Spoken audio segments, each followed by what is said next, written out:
Welcome back to Study Life. We are seeing a quick revision session wherein we are going to see how we will revise a chapter in 45 minutes. We are going to focus on all important topics and criteria which are required for appearing for our board exams. The topic which we are doing today is organisms and population, which is chapter number 13. Let us see the topics which we need to focus. Now, first topic we need to know about is about ecology. So, in this ecology, we have to know about this definition where ecology is the study of interactions among organisms and between organisms and their abiotic environment, wherein we'll know that organisms are interacting with their abiotic environment, which is non-living environment. So, living organisms have their interaction with non-living organisms that total comprises of ecology. This ecology term was first used by a writer, but later on scientists like E. Haeckel, they have given more details on this term of ecology. In this ecology, we have to study about four sequential levels. We are going to study about four sequential levels with increasing complexity. Now, those four sequential levels are going to be organisms, population, then we have organisms, population, then communities and biomes. So, we have to study about all these four concepts: organisms, population, communities and biomes. Now, what is population? When organisms are of the same kind and inhabiting a particular geographical area, which is living in the same geographical area, the organisms of the same kind, which is example, all humans living together will be made a population. But when we have several population, like we have humans, dogs, cats, all this is going to form the community. So this was the difference between organism and community. Now, biomes are nothing but they are regional terrestrial unit which is determined by specific climatic zone having major vegetation, which means a total of many small ecosystems together make the biomes. So biomes will have terrestrial unit along with their specific climatic zone. For example, we can say aquatic biome, land biome, desert biome. So it will be having a specific terrestrial unit and the climatic zone accordingly. Now, there are major 6 groups of terrestrial biomes.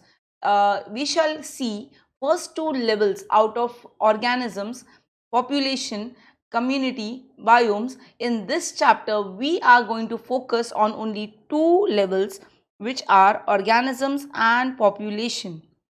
Now, in this organisms and population, we have to directly focus on this topic, which is this is the distribution of major biomes with respect to annual temperature and precipitation.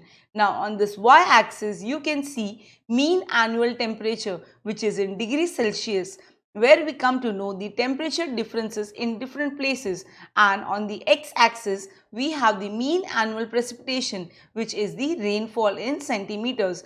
Now, what to remember in this graph is the desert will have the least annual precipitation, which means rainfall, whereas the most annual rainfall or precipitation will be in the tropical forest, where the temperature is also going to be high. So upper right corner is the tropical forest, and the extreme left below down we will have the Arctic and alpine tundra. It is because there the temperature is the lowest, and in the intermediate regions we have the conifers, the temperate forest and the grasslands, where we can see the temperature is more in grassland, but the mean annual precipitation, which is rainfall, is less. So this graph needs to be remembered, and which biomes are present have to be remembered, as they can ask this diagram with blanks and you all need to fill this. Now let's move to the next topic.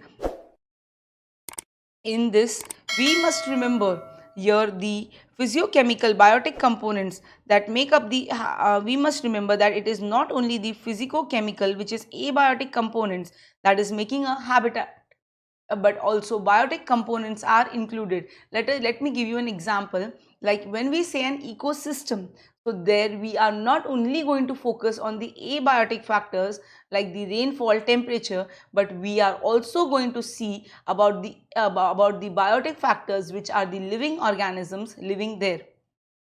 So here we are going to also see living organisms. Which living organisms? Those living organisms will include plants, pathogens, parasites, predators.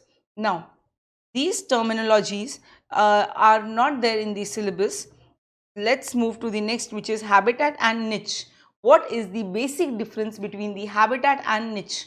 Now, where you stay, your house is your habitat. So, place where an organism lives is called as the habitat. So, it is the place or the set of environmental conditions, like a tiger lives in a jungle. So, it is the place or the set of environmental conditions around the organism to which it must adapt to survive and prosper, which means a lion lives in the jungle, it adapts itself and survives, and there it has more offsprings. Whereas the term niche means the tiger lives in the jungle and what functional role it plays there, which means the niche is the functional role played by the organism in the environment.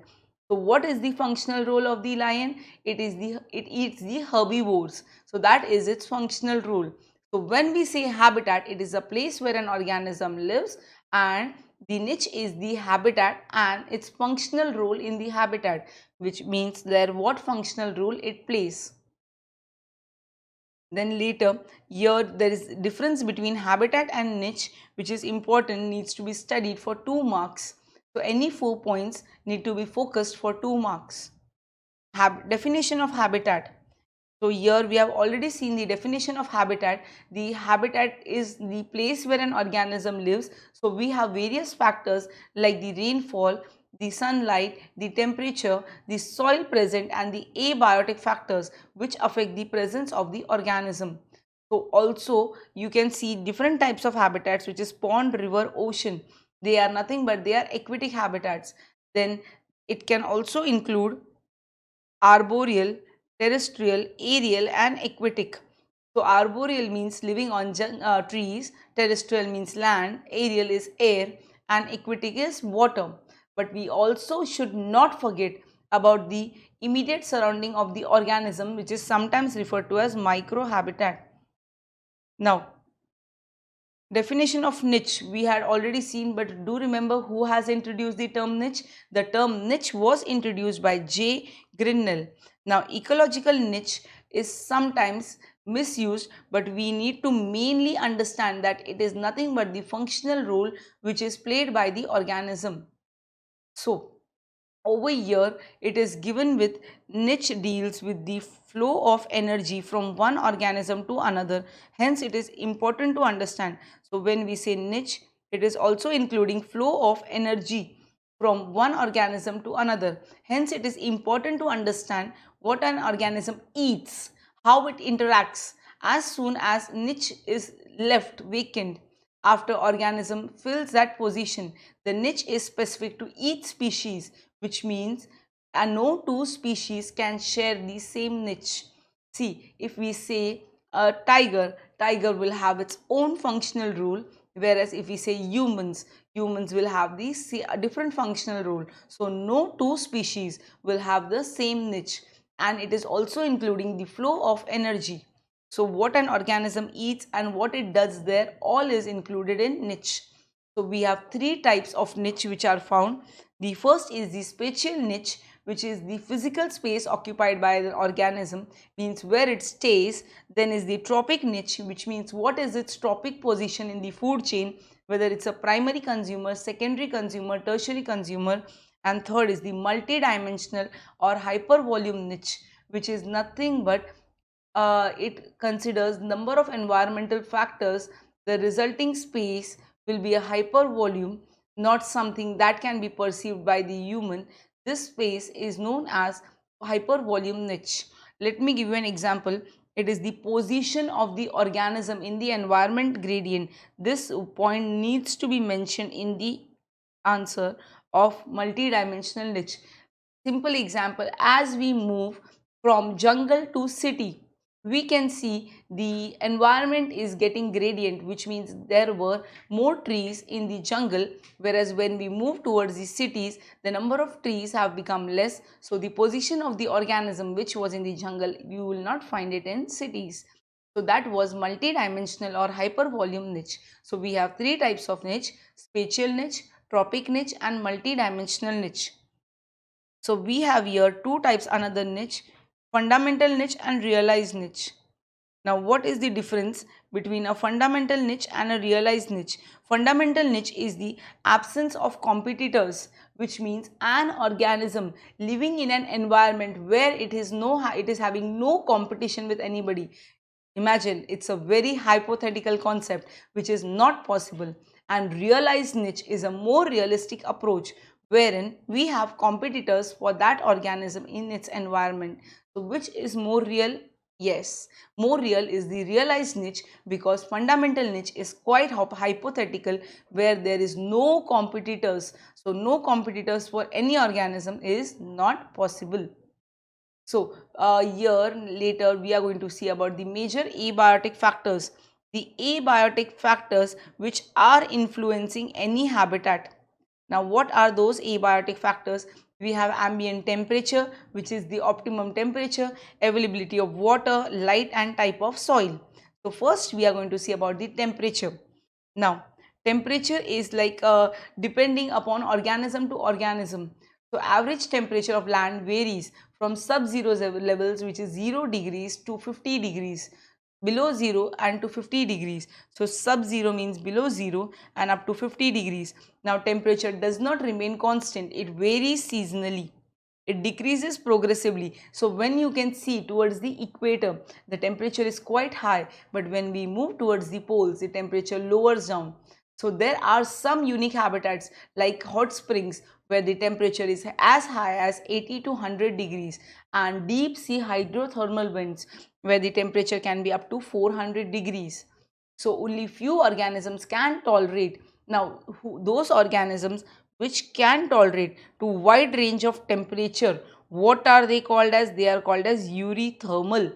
So those organisms which can tolerate to such wide range changing temperatures, they are called as eurythermal, whereas those organisms which are restricted to a narrow range, who cannot tolerate so much changes, that is called as stenothermal.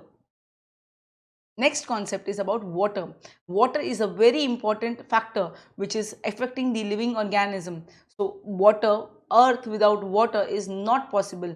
So life is going to end without the water. So we know that, see, there is water which is very limited, where in deserts the water is quite limited, so organisms have special adaptations to stay there. Now the productivity and the distribution of plants are also heavily dependent on water. As we know, desert plants, they are going to store water in them, whereas tropical plants which are having lot of rainfall, they will be different and then the temperate and conifers. So these organisms also make adaptations in them.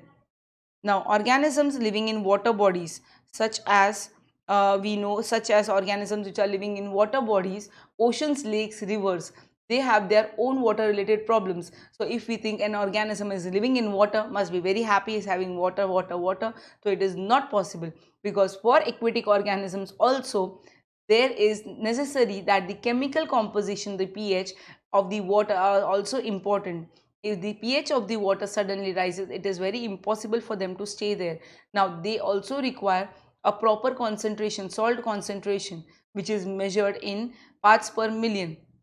So here we have 5 parts per thousand in fresh water of streams, lakes, and in lakes and in rivers there is 5 parts per thousand salt concentration, whereas when we see in sea and ocean, it is 30 to 35 parts per thousand, whereas hypersaline lagoons, where in the water the salt concentration is very high, there it is up to 100 parts per thousand. So similarly, as we had seen in ureothermal and stenothermal, similarly it applies for ureohaline and stenohaline, which organisms can tolerate wide range of saline condition. So those who can tolerate for wide range of salinities, they are called euryhaline, and those who are restricted to a narrow range, they are called stenohaline, which means who can tolerate differences, changes in salinities, they are euryhaline, and which cannot tolerate, they are called as stenohaline. So next factor is light. Now plants use light for photosynthesis. Now light is the only energy source by which the entire ecosystem is going to obtain food. How? It is because of this light photosynthesis takes place. So photosynthesis can occur only in the presence of light. So there are many species of plants which are herbs and shrubs, which are small plants living in the forest. They are requiring very low light conditions because they are being constantly overshadowed by tall trees. So photosynthesis is one of the most essential factor for the survival of all living organisms, and for that what is required is light.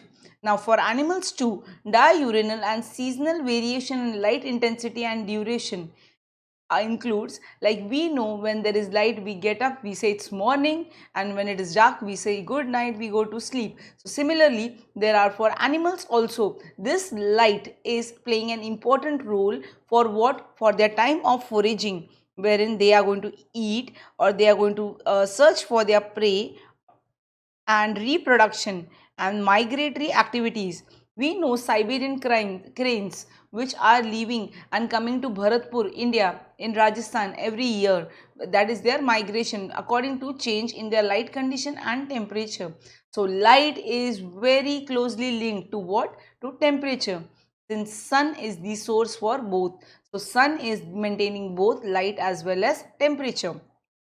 Our next topic would be, so soil, the nature and properties of the soil are also dependent on what? They are dependent on climate, the weathering process, where we know that in weathering the rocks they break down and what is forming is soil.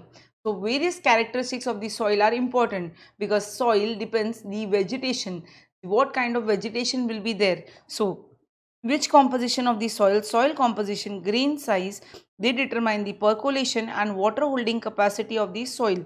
So depending upon these factors, we'll say what kind of vegetation will be there according to the soil, and depending upon that vegetation, it is going to indicate the type of animals which would be there. Now abiotic factors, they are also dependent on the type of habitat.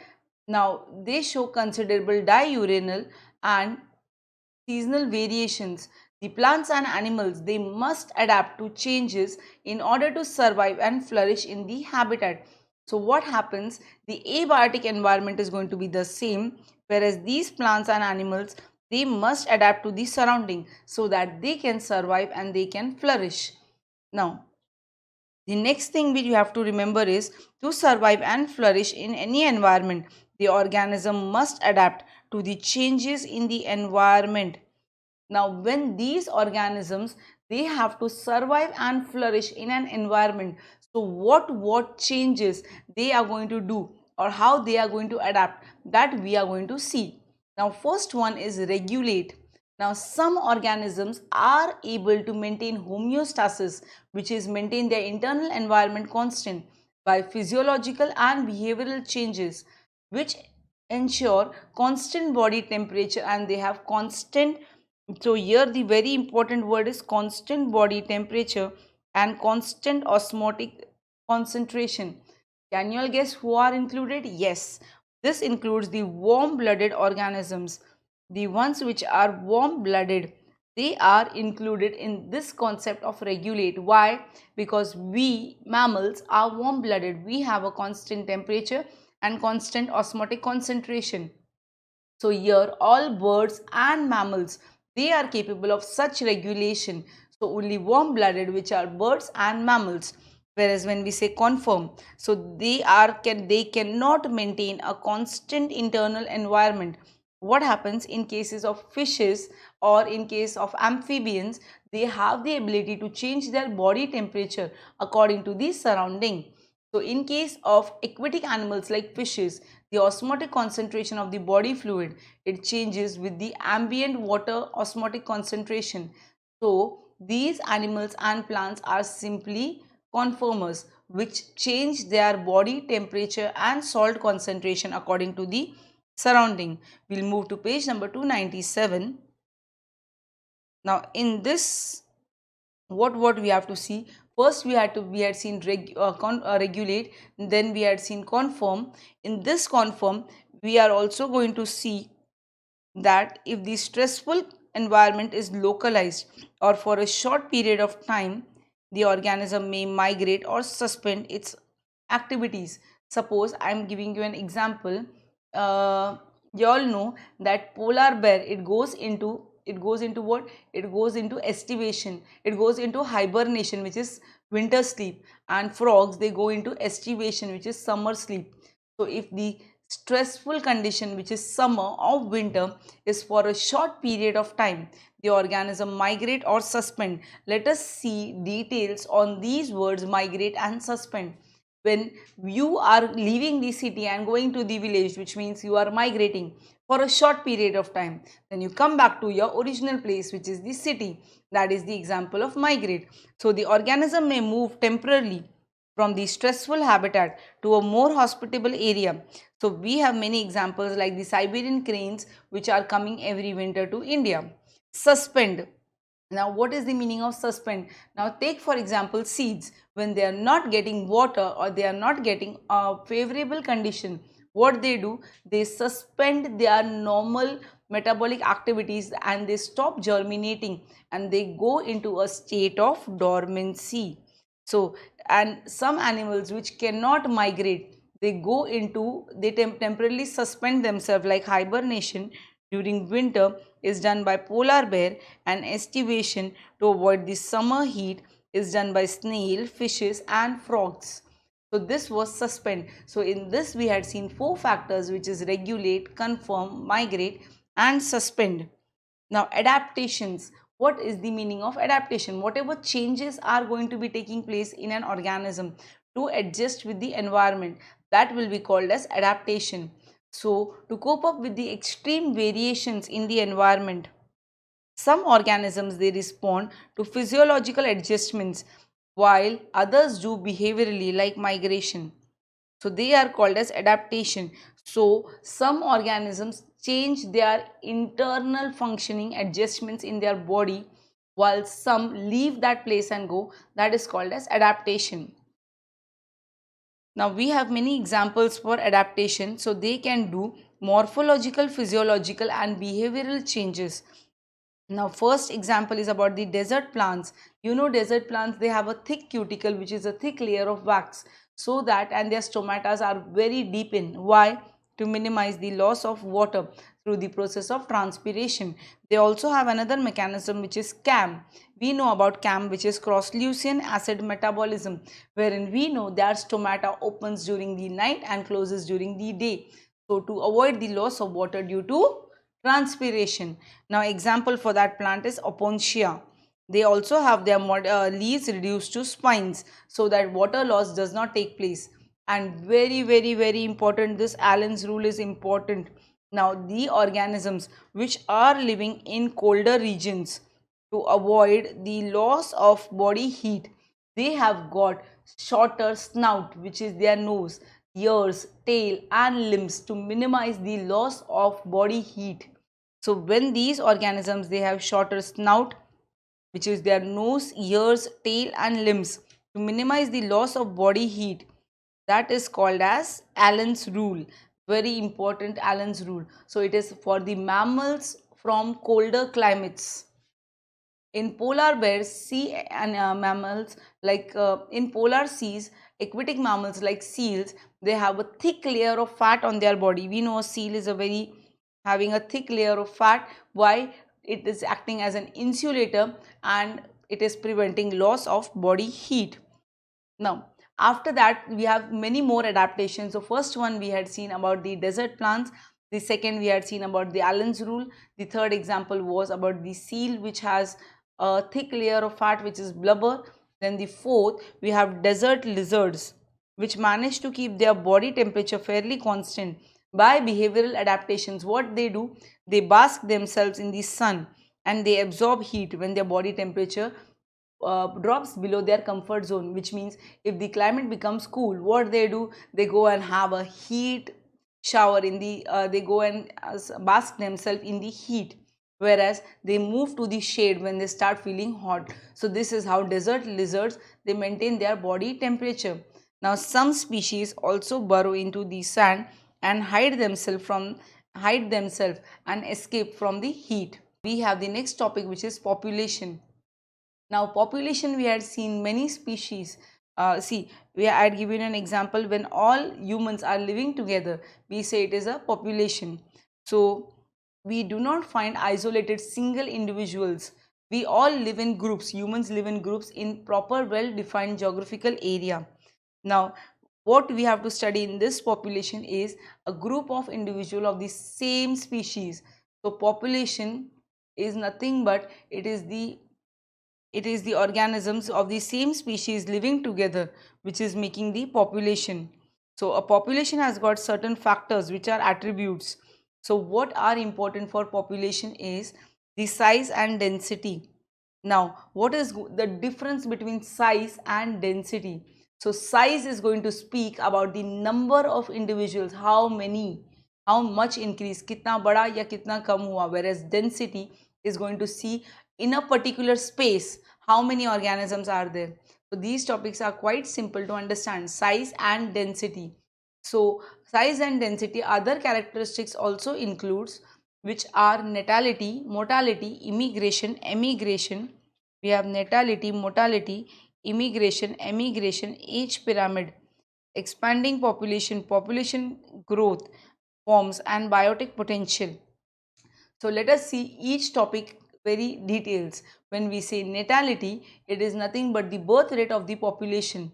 So here we have two kinds of birth rate. First is the crude birth rate. It is used to calculate population size, number of birth per thousand population per year, whereas specific birth rate is used relative to specific criterion. For example, when you want to see specific birth rate, in a pond there were 200 carp fish last year. Now 800 new have been added, taking the population to 1000. So how many new are added are 800, and what were there before was 200.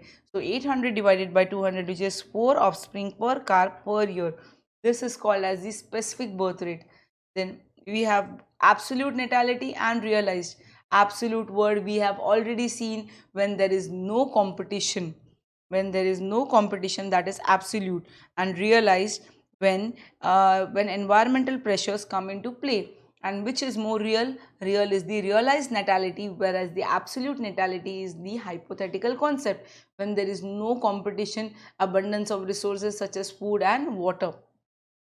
So our next is going to be mortality. When we say mortality, it is the death rate, whereas natality was the birth rate. So here mortality is the death rate. In mortality, it is expressed in death per thousand individuals per year. So if we say mortality rate is 9.5, so out of 1000, which means 9.5 deaths per year, and so it is 9.5 deaths per thousand. That is, out of 100, it will be 0.95 out of the total. Absolute and realized is again going to be the same word, same meaning, where absolute means there is no competition, when there is abundance of resources such as food and water, and realized means when the environmental pressures, which is competition, comes into play. The sex ratio word over here means it is the ratio of male and female. So sex ratio is measured as the ratio of number of individual of one sex to that of the other. The males and females are in the ratio of 1 is to 1, is the most common ESS, which is evolutionary stable strategy. But do you think is it possible? The answer is no. It is not. Sex ratio is not always 1 is to 1. It is never actually 1 is to 1.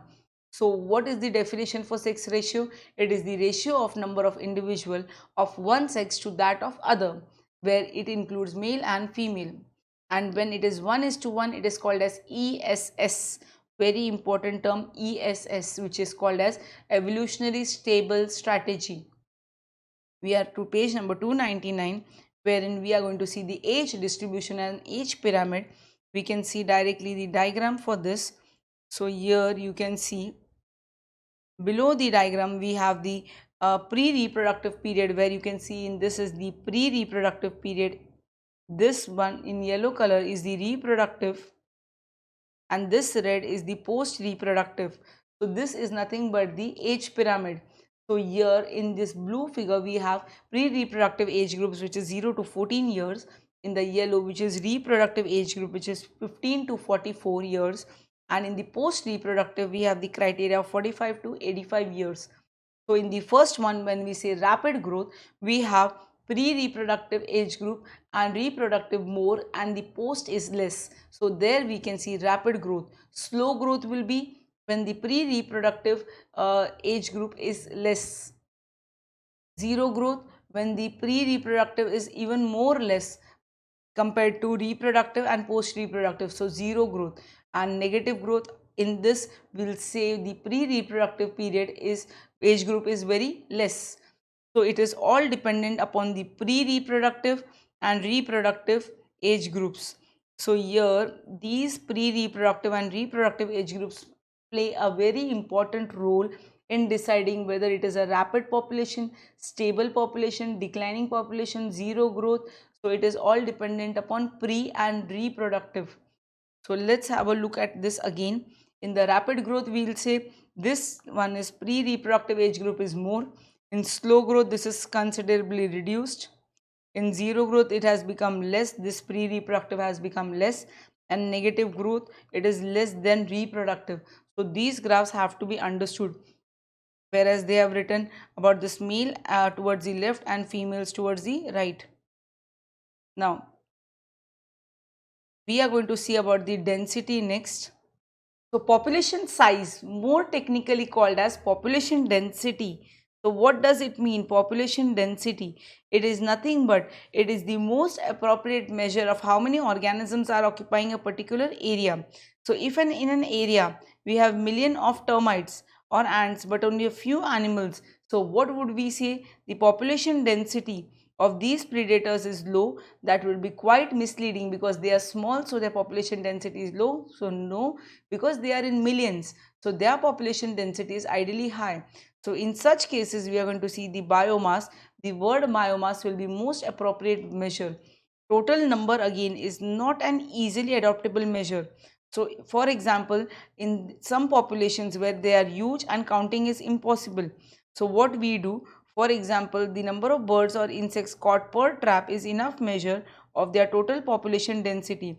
When we want to see how many birds or how many insects are there, so we are going to see how many are caught per trap. So that would be a quite good measure to measure about their numbers. So for example, another example is we cannot be counting tigers. So what we do, the tiger census in our national parks and reserves is done by their pug marks and their fecal pellets. So that is seen, and that approximately how many tigers are there, that is known. The size of the population, in population growth we are going to see. Now in this population growth, see we are going to measure with the help of density, which is n. So it fluctuates. The population growth will be measured by density, and we have this formula where n is nothing but the population density and t is nothing but time plus 1. So we have n, which is population density, time, and plus 1, wherein we'll see the original population density, which is nt, and then how many are added by birth and by immigration, which is I, how many have entered, minus we'll do how many death and how many have left. So with this we'll come to know what is the density. So with this we come to know about immigration and emigration. Immigration, as the name suggests, I, which is how many individuals have come into the habitat from outside, which is when somebody comes to Mumbai, so we say it is immigration, and people leaving the place and going outside, which means exit, who have left the habitat, it is called as emigration. So growth models, first growth model we have exponential growth, which is a very hypothetical concept. Why? Because it is said that when the habitat resources are unlimited, so when resources are unlimited, the species will flourish and it will grow exponentially in numbers. But is exponential growth always possible? The answer is no. As the population, as the species number have increased, so what is going to happen? The resources are going to become less. So exponential growth is always not possible. So here these resources like food and space are not always unlimited, because as the organism, their population will grow very nicely in the beginning. They will have exponential growth in the beginning, but as the population density increases, the competition will also increase, which is going to slow down the rate of original population. The next is the logistic growth, which is quite real, where there is competition and there is limited resources. What we humans are facing, there is competition, there is limited resources, so it is going to remove out the weaker ones. Only the fittest individual, they will survive and reproduce. So with this we can say nature's carrying capacity, which is K. In this graph we can see x-axis we have time and y-axis we have growth. So initially in a logistic growth we have lag phase, wherein the growth rate is going to be slow, then log phase, and finally we'll have stationary phase, where the growth rate will become stable. See, a population growing in an habitat will initially have a lag phase followed by phases of acceleration and finally stationary phase. So that was the graph which we have already seen. Let's move on to next page. This graph is called as Wehrhulst-Pearl logistic growth. Very important graph and very important for exams. So you need to study this graph. They can ask you a question as, give the graphical representation of Wehrhulst-Pearl logistic growth. Wehrhulst-Pearl logistic growth. So population interactions, they are very simple to understand. Let us see these population interactions with the help of this chart. When we say neutralism, two species which is A and B, when neither is benefited nor harmed, it is 0-0, wherein we say 0 means not affected, and when we have positive, which means benefited, and when we have negative means harmed. So neutralism, none of these species is benefited neither harmed, so neutralism 0. Negative interaction in competition, both are getting harmed or both are getting affected, so minus. Competition for a resource use type, again both are negative. Amensalism, wherein one species is harmed and the other is unaffected. Then we have positive interactions where both are benefited, that is called as symbiosis. Commensalism means one is getting benefited, the other one is neither benefited nor harmed. Proto-cooperation, which means both are cooperating with each other, both are getting benefited. Parasitism, which means the example, the lice which or the ticks which are present on the dogs, they are getting benefited and the dog is harmed. Predation means a tiger eating a goat, the tiger is benefited and the goat is harmed. So we are going to see about these population interactions. So in the first one, we are going to see mutualism. Mutualism means both are getting benefited. Both are getting benefited. It benefits both these species. Very important terminology. It is benefiting both these species. The examples are lichens, where it is a association between a fungus and an algae. This is the first example. Then plants need the help of animals, where again we can say there is mutualism or there is symbiosis. Both are helping each other. So plants are using animals then for pollination, so animals are getting rewarded in the form of pollen and nectar, and plants are getting their pollen grains. This is the example of mutualism.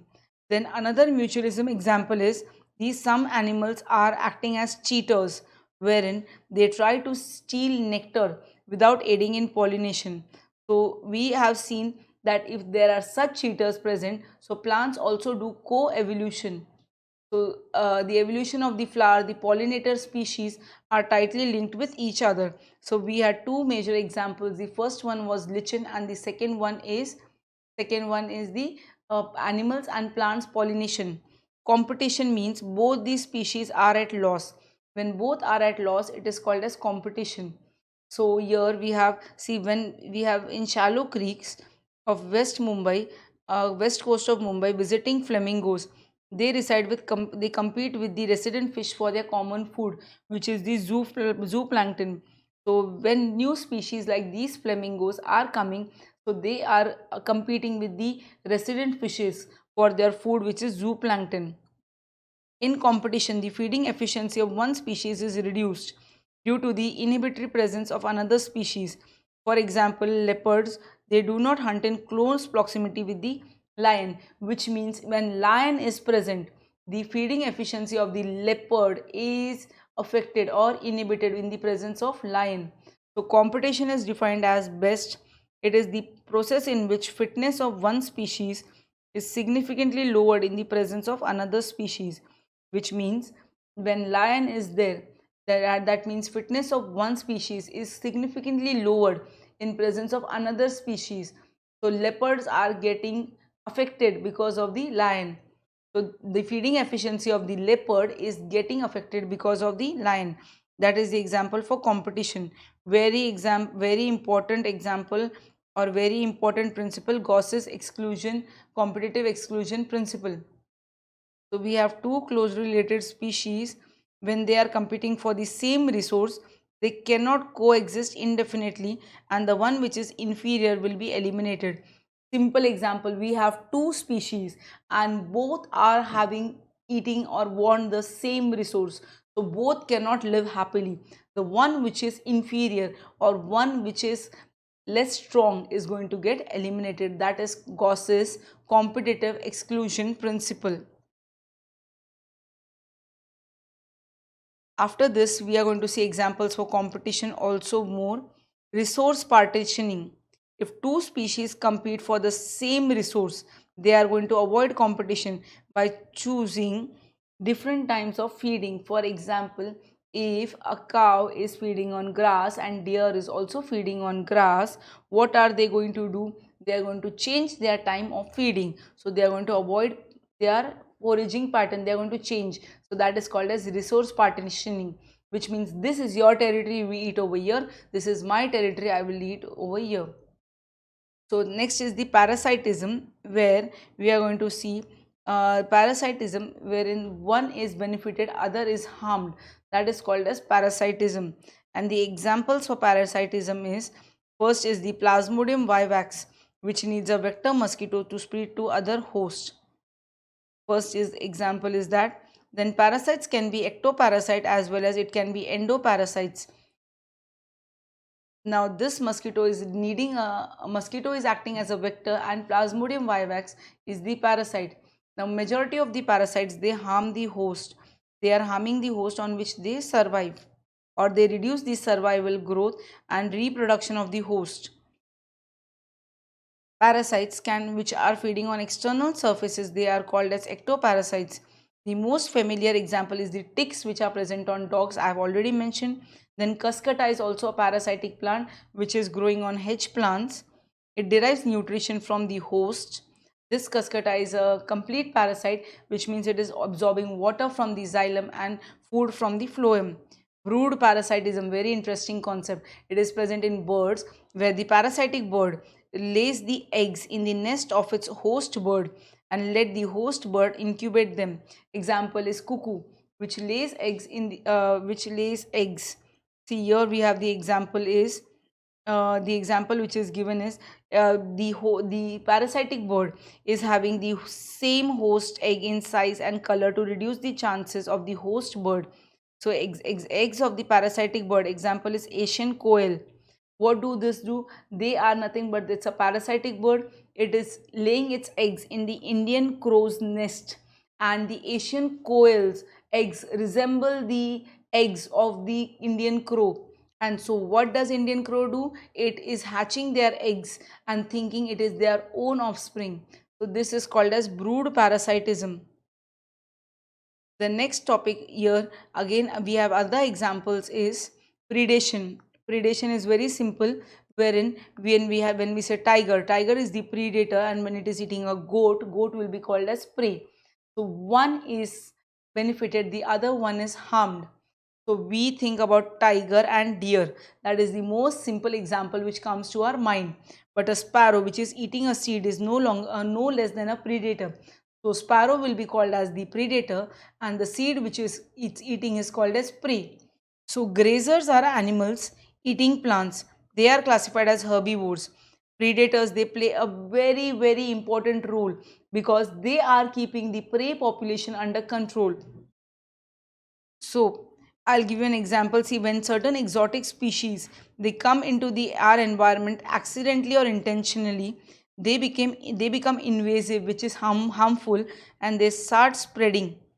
So, in the absence of a natural predator, so zebra mussels in the intertidal zone of Northern America. I'll give you an example for this. In India, water hyacinth, which is terror of Bengal, was introduced for its beautiful flowers, but later it has become invasive, which is harmful because it was not having a natural predator. So, this predator prey relation is very important. It is because these predators they keep these species of prey under control.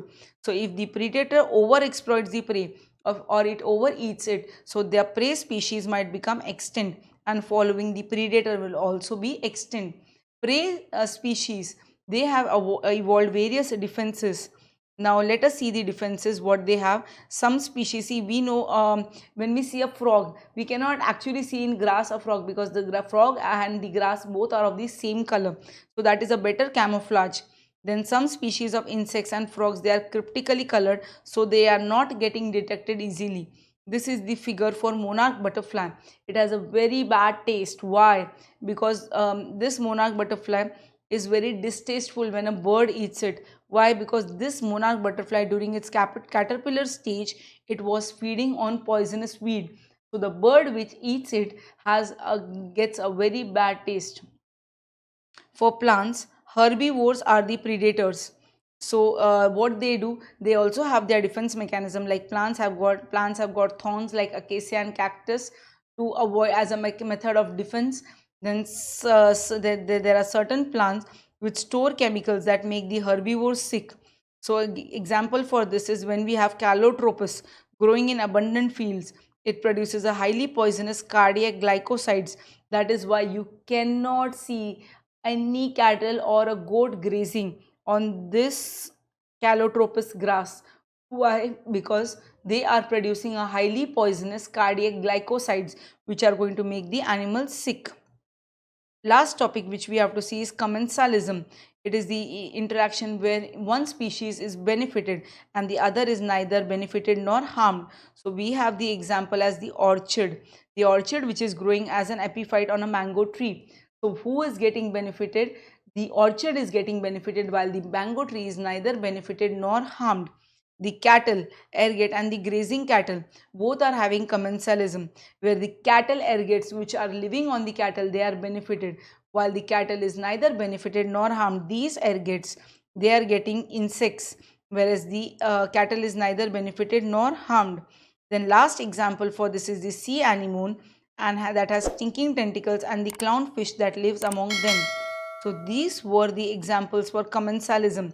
With this, we complete the chapter on organisms and population, and we have seen what important topics we need to revise during the last minute revision. So please stay tuned with Study Life for more videos, and all the best for your board exams. Thank you.